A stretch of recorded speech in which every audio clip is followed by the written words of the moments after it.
안녕하십니까, 알림이 황희두입니다. 어제 이준석 대표의 인터뷰가 JTBC를 통해 전해졌습니다. 핵심은 이번 경선은 조직선거론이 득세한 결과인데 대선은 다르다, 이런 메시지를 전하며 홍준표 후보가 실제로 실무를 맡아 참여하느냐 아니냐, 이건 큰 변수가 아니다, 이런 식으로 얘기를 하며 광주 방문에 대해서도 본인이 가고 안 가고는 큰 문제가 아니다, 일종의 선긋기를 한다는 생각이 들었습니다. 게다가 당무 우선권이라는 걸 언급하며 만약 이걸 쓸 정도가 되면 당대표랑 대선 후보가 치고받는 거다, 그러면서 윤석열 캠프 내부에 정리를 요구했는데 윤석열 측에선 그걸 들을 리가 없지 않습니까? 게다가 2030 세대를 설득할 자신이 없다, 한마디로 윤석열 본인이 청년들의 마음을 얻게 노력해야지 내가 윤석열 지지해 이런다고 2030 젊은 층이 윤석열을 지지하지 않는다는 얘기인 거죠. 한마디로 윤석열한테 적극적으로 협조하고 옹호하는 모습을 보이지 않겠다는 걸 내포하고 있다는 생각이 들었고요.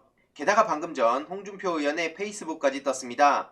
핵심은 사상 최초로 검찰이 주도하는 비리 의혹 대선엔 참여할 생각이 없다, 이번에 홍준표 후보를 중심으로 모인 젊은 층들을 위해 청년의 꿈 플랫폼을 만들어서 향후 정치 일정을 가져가고자 한다, 수천 통의 연락을 준 젊은 층들은 곧 개설될 청년의 꿈 플랫폼에서 만나길 기대한다. 한마디로 이 메시지를 보면 누가 보더라도 윤석열한테 적극적으로 돕자, 뭉치자, 이런 느낌이 들지 않습니다. 4개월이 남았기에 그 과정에서 어쨌든 윤석열 후보와의 접점은 있겠지만 마음은 떠났다, 이런 걸 내포하고 있는 것 같네요. 이게 언론을 통해 보도가 되기도 했고요. 이에 대해서 많은 시민들도 민심은 홍준표인데 민심과 반대로 가는 정당의 희망이 있냐, 이런 지적을 하며 윤석열 씨를 강하게 비판하고 있죠. 이러한 상황들을 보며 저는 이준석 대표 입장에선 당대표로서 최선을 다했는데 윤석열 측에서 찍어내 어쩔 수 없이 밀려나는 그림이 가장 이상적일 거라고 생각했고요. 실제로 지금 윤석열 측의 막무가내를 보면 이준석 대표 지지자들은 분노할 수밖에 없죠. 게다가 방금 홍준표 의원은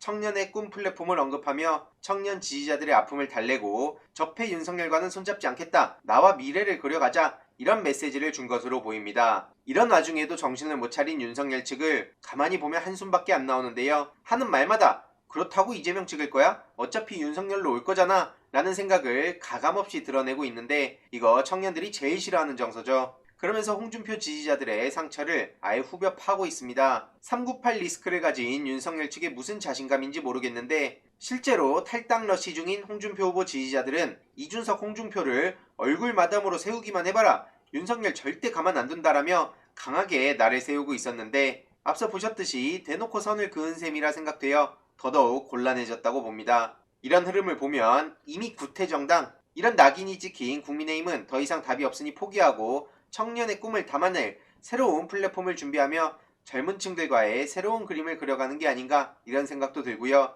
결국 중요한 건 이재명 후보가 상처받고 이탈한 홍준표 후보 지지자들의 마음을 얼마나 잘 달래주며 끌어안느냐라고 봅니다.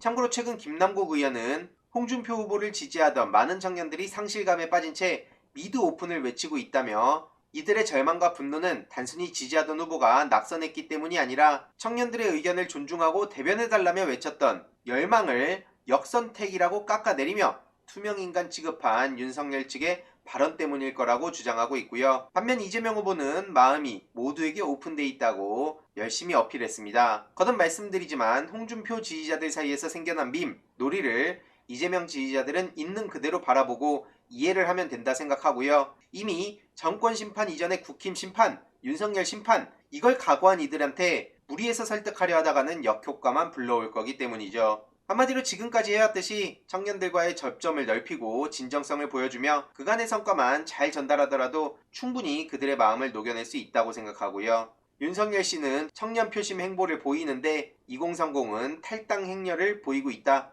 이렇게까지 청년들이 윤석열을 싫어할 줄 몰랐나 봅니다. 애초에 398 리스크란 얘기가 나왔을 때 숙이고 들어갔어야 되는데 역선택, 위장당원, 작전세력, 이런 얘기들을 하니까 더더욱 마음이 멀어질 수밖에 없는 거죠. 이후로 이준석 대표를 지지하고 홍준표 의원을 지지하던 젊은 층들은 윤석열의 행보 하나하나를 지적하고 있습니다. 이런 게 여성들이 딱 질색할 만한 사진 아니냐? 도대체 손잡고 저거 억지로 뭐 하는 거냐? 이런 지적들까지 나오며 억지 연출이 티난다 라며 강하게 비판을 하고 있고요. 이와 대비되는 자연스러운 이재명 후보의 행보와 준비된 그리고 체감되는 정책으로 승부하면 된다고 생각합니다.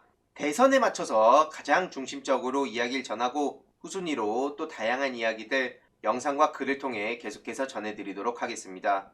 이번 내용도 유익했다면 구독, 좋아요, 알림 설정, 멤버십 가입 정말 큰 힘이 된다는 점 말씀드리고 싶습니다. 이번 내용도 주위에 널리 공유 부탁드립니다.